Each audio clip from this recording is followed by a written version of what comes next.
아니 국내 주식형 ETF는 세금이 지금 0원인데 이거 잘못 계산하신 거 아니에요? 국내 주식형 ETF 매매로 발생한 5천만 원의 매매 차익은 과세 대상이 아닐 뿐더러 증권거래세가 없어 세금이 0원입니다. 다른 상품이랑 세금이 거의 1,000만 원 차이가 나는데? 이외에 기타 ETF로 세부담을 줄이고 싶으시다면 세제 혜택이 있는 를 활용해 보세요.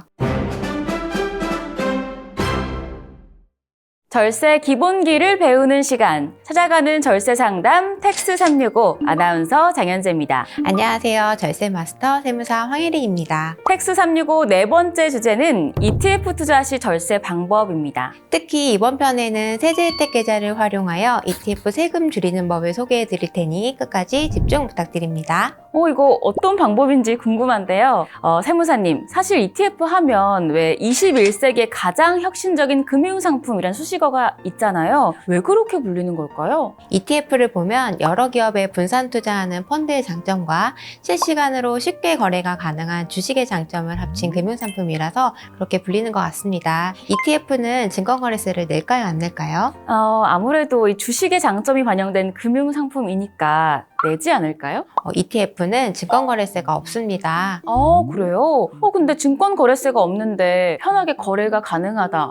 세무사님, 이거 출발부터 좋은데요? 네, ETF의 수익은 크게 매매 차익과 분배금으로 구분하는데 매매 차익은 ETF를 사고 팔아 발생하는 수익이고 분배금은 매매 차익을 제외한 부가 수익을 투자자들에게 나누어주는 것입니다.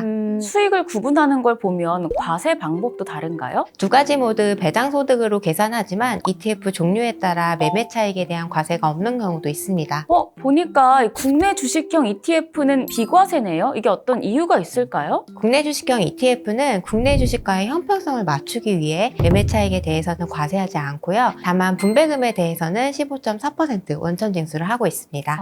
기타 ETF는 매매 차익에 대해서 과세를 하고 국내 주식형과 기타 모두 분배금에 대해서는 15.4%, 원천 징수 및 연간 금융소득 2천만 원을 초과하여 금융소득 종합과세 대상이면 전체 종합소득에 따라 최고 49.5%의 누진세율이 적용되네요. 그런데 이 기타 ETF의 배당 소득을 보면 과표 증분이라는 말이 있어요. 네, 잘 보셨어요. 기타 ETF는 ETF 매도 가격에서 ETF 매수 가격을 뺀 그 차이와 ETF 보유 기간의 과표 기준가 증가분을 비교하여 둘 중 적은 금액에 대해서 15.4%를 과세합니다. 세무사님, 그런데 여기서 과표 기준가라고 하면 이거는 과세표준 기준 가격인가요? 네, 맞습니다. ETF 내에서 과세 대상인 손익을 별도로 계산해서 산정한 가격인데요. 시장에서 거래되는 매수 매도 가격과는 차이가 있습니다. 예를 들어 볼게요. 한 주를 사서 다음과 같이 매도했다고 가정했을 때 매매 차익은 500원이지만 과표 기준가 증분은 이보다 적은 400원으로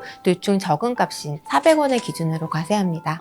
그러면 이 과표 기준가는 어떻게 확인하나요? 매매 기준가와 함께 매일 공시되기 때문에 각 ETF 운용사 홈페이지나 증권사 HTS를 통해 조회할 수 있습니다. 다만 ETF 매도 시 증권사에서 세금을 원천 징수하고 지급하기 때문에 일일이 계산하실 필요는 없어요. 그리고 아까 연재님이 말씀하셨지만 ETF의 분배금을 포함한 배당소득이 다른 금융소득과 합산하여 연간 2천만 원을 초과하면 종합소득세율이 적용된다는 점을 기억해 주시기 바랍니다. 네. 다음은 ETF별 세금을 계산해 볼 건데요. ETF 상품에 따라 세금이 1,000만 원 이상 차이가 난답니다. 1,000만 원이요? 같은 수익률이어도 세금이 1,000만 원 이상 차이가 나면 절세 포인트 꼭 알고 있어야 할 것 같은데 우선 가정 상황을 한번 보여드리도록 하겠습니다.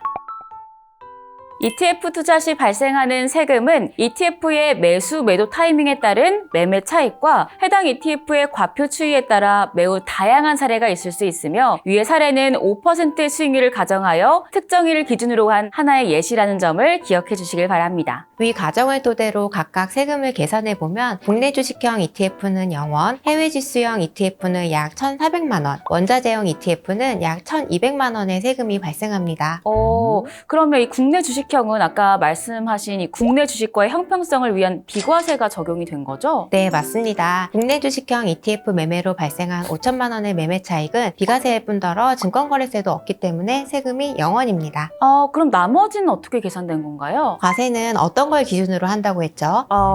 과표 증분이요? 네, 매수매도 차익과 ETF 보유기간의 과표 기준가의 증가분 중 더 적은 쪽으로 과세한다고 했습니다. 표를 보면 해외 지수형은 과표 증분 증분이 약 4,900만 원, 원자재형은 약 4,500만 원으로 매매 차익 5천만 원보다 과표 증분이 적어서 ETF 거래로 발생한 배당 소득은 각각 약 4,900만 원, 4,500만 원이 됩니다. 여기에 배당 소득이 2천만 원을 초과했기 때문에 가정한 종합소득세율 구간 38.5%를 적용하여 계산한 추가 부담세액을 제외하면 해외 지수형 ETF의 세후 수익은 약 3,500만 원, 원자재형 ETF는 약 3,700만 원입니다. 네. 가정을 해서 계산해봤는데 어떠셨나요? 이 국내 주식형 ETF를 활용하는 절세 포인트를 알아서 좋긴 한데 이 기타 ETF의 세금이 국내 주식형에 비해서 좀 많다? 이런 생각이 드네요. 네, 맞습니다. 그래서 기타 ETF의 세부담을 줄이기 위해선 세제 혜택이 있는 ISA 계좌나 연금 계좌로 거래하시는 것을 추천드립니다.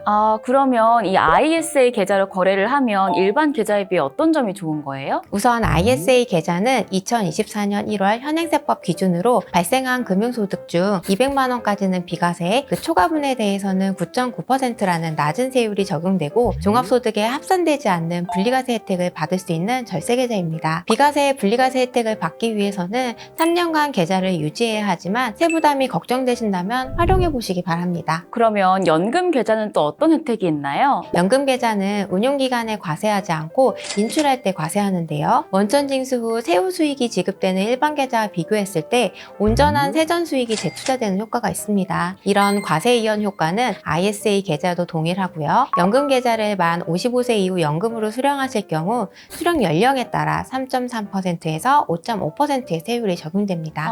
지금 세무사님의 말씀을 정리해보면 국내 주식형 ETF는 세부담이 없으니까 일반 계좌에서 투자를 하고 배당 소득이 발생하는 기타 ETF는 ISA나 연금 계좌를 통해서 세제 혜택을 받으면 된다는 점 참고해 주시길 바랍니다. 4화 ETF 투자 시 절세 방법에 대해서도 알아봤는데요. 5화에 대한 안내도 부탁드릴게요. 5화에서는 해외 주식 투자 시 절세 방법에 대해 알려드릴 건데요. 양도소득세로 고민하시는 분들이라면 5화를 꼭 참고해 주시길 바랍니다. 네, 텍스 365 4화에서 준비한 내용은 여기까지고요. 모두 5화에서 만나요. 4화에서 기억해야 할 ETF 투자 시 절세 방법. 하나, 국내 주식형 ETF를 적극 활용해 보시기 바랍니다. 둘, 기타 ETF 투자 시 중개형 ISA 계좌나 연금 계좌 등 세제 혜택이 있는 계좌를 적극 활용해 보시기 바랍니다.